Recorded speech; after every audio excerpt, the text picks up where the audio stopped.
What's up, guys? Enkiri here, and today we're going to go over a pretty strong upper body workout that I want to showcase for you guys coming in from just this past week of training. So I lead off here in this workout with some heavy weighted dips, which I follow up with a good bit of volume work on the feet up incline press, and I pair that exercise with the inverted row, and then I finish up the day with some lying tricep extensions and the Lou raise, which is the Olympic weightlifters version of the lateral raise, and is an exercise that I've fallen in love with, absolutely fallen in love with in recent history. So kicking it off here with the weighted dip, and basically what I'm trying to do here is just get comfortable dipping with really heavy weights again. I want to hit a PR, an absolute PR on the dip, but I'm still quite a ways off from being able to do that, I would say. So my best ever weighted dip is with 200 pounds of external weight, and I weighed in at about 155 pounds at the time when I did that lift. It was a couple years ago now, but so that's a total weight there of about 355 pounds on the dip. So here in this session, I worked up to a decent single with 4 plates, or 180 pounds to kick off the workout, and I'm sitting at a body weight of about 170 pounds right now myself, so that's about 350 pounds there on the dip. So pretty much in terms of absolute weight, it's right around the same as my PR, but I would like to have a PR with more external weight. I don't honestly really care that much about what the absolute loads are on this exercise. I just want to add more and more external weight. But anyway, so that's not bad, right? But my max strength has actually been kind of stagnant here on this exercise, unfortunately, for quite some time now. And I'm having a tough time at the moment just trying to figure out how to crack through that little plateau. I do want to try to hit 5 plates. That's my ultimate goal on the exercise. But I'm really a far way off from that goal, and I'm pretty stumped at the moment for how to kind of get the progress wheels churning again. Now, granted, I haven't done this exercise in quite some time, right up until just about this past month, but regardless, it still isn't really showing any signs, or it's not showing much signs of improvement just yet. The back down work here, though, has actually been pretty good. So far, I've done 3 sessions like this, like the style that I'm showing you guys here today. Previously, I was doing weighted push-ups during this workout, and I switched that exercise out for the dip just about a month ago. And so I've been kicking the session off here by working up to a heavy single on the dip, not usually quite as tough as this one that I showed you guys here with 4 plates just a minute ago, but I've been typically settling somewhere between 160 and 170 pounds for the top single, and that's been moving well enough overall. And then after that, after the top single, I'll strip a little bit of weight off and I do a few cluster sets. And so for this workout here, I've got 3 plates, or 135 pounds for the cluster sets, and I'm doing 5 reps per set. So basically they're all singles, and I've got about 15 to 20 seconds of rest in between reps. You can see on the camera I'm just standing there in between the reps. I got the footage sped up because nobody wants to watch that. But so anyway, I do 4 sets that way, and that's an additional 20 heavy reps performed in total after the top set. If we include the ramp ups there, I also did 135 for a single and 180 pounds for a single there. So that's 22 total heavy reps on the day. And so that's a pretty good workload there overall. And some of these reps actually end up getting pretty tough, I'm not gonna lie. But what I'm trying to do here is really just get used to doing heavy singles again. I wanna hit a PR, right? So I'm trying to get as specific as possible here with that work, because sometimes when you're doing rep work, even when it's low rep work, it's just not quite the same as doing singles. And so that's why I'm breaking the sets up like this. And as you can see, I do have some trouble with consistency on this exercise. I'll often cut the rep high without even realizing it until I see the video afterwards. Sometimes I'll transition into the concentric phase. I'll kind of bounce out of the bottom, and I'll bounce out of position as I transition into the concentric, either one side or the other, and that's no good. Or sometimes I'll have a tendency to kind of try to lean on my triceps here, especially when the weight starts getting heavier. I try to avoid staying on my chest. We all know I have a weak chest, but that's not really correct either. So I have some bad habits here on this exercise and some inconsistencies. And so that's really what I'm trying to focus on here when I do these back down reps.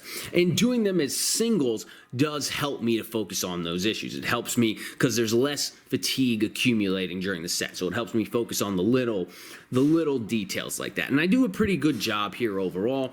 But as you can see, these issues that I'm talking about, they do pop up on some of these reps. They do rear their head. And so over time, my goal here will really be to try to clean this segment of the workout up just a little bit. I'll add some weight as I go along, but really not too much, honestly. I think that I can get more out of these cluster sets by doing them better, by doing higher quality work than I could get out of them by just trying to constantly load up the weight. So we'll see how it goes though. And then after the heavy dips, I move on to some volume work for the middle portion of the workout. And here we've got the incline bench press with the feet up in the air and the inverted row. And both of these exercises I'm doing right now for 3 or 4 sets each. I'm sticking with 8 to 10 reps on the incline press and 12 to 15 reps on the inverted row.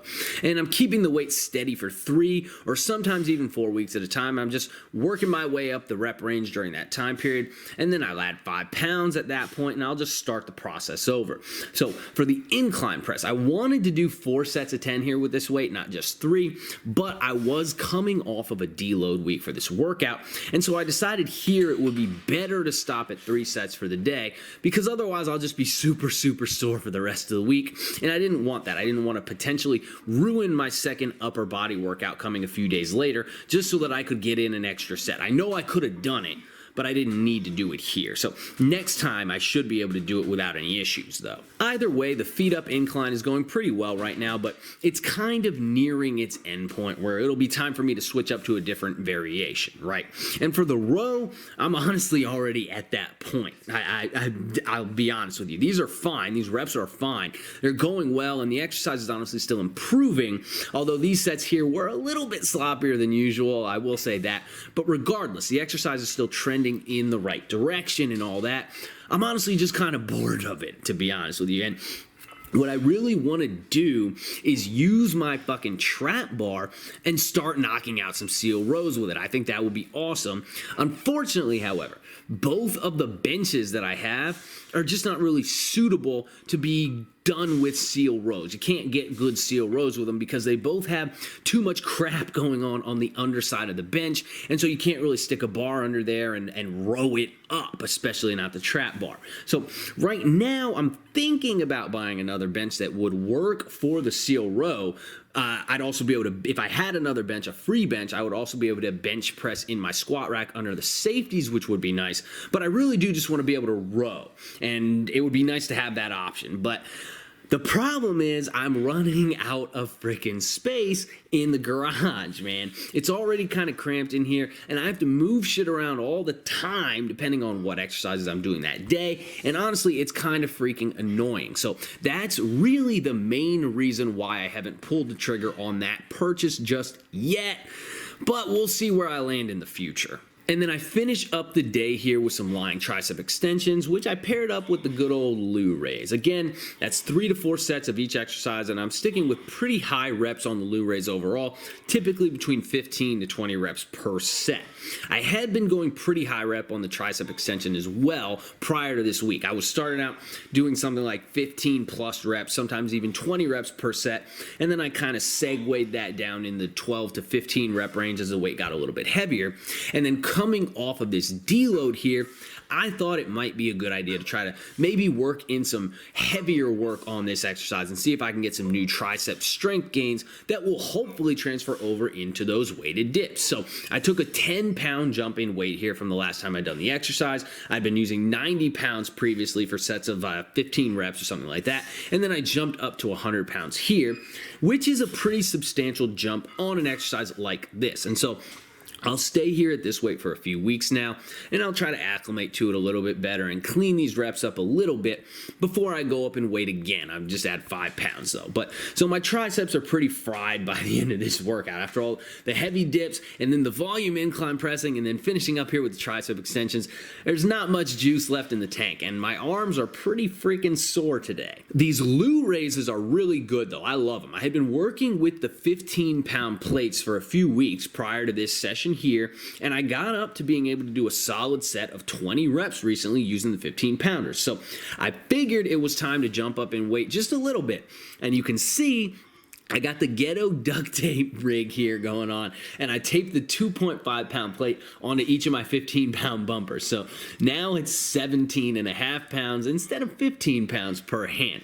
And this was the first time that I did this where I added the weight to the bumper plate, and I did have a few issues with it. The metal plates were really kind of hurting my hands on the first set, trying to stick your hand through the hole there and grip it. And so I tried putting gloves on for the second set, but that kind of made it worse. I just couldn't hold the plates steady when I had the gloves on, and that kind of ruined the exercise.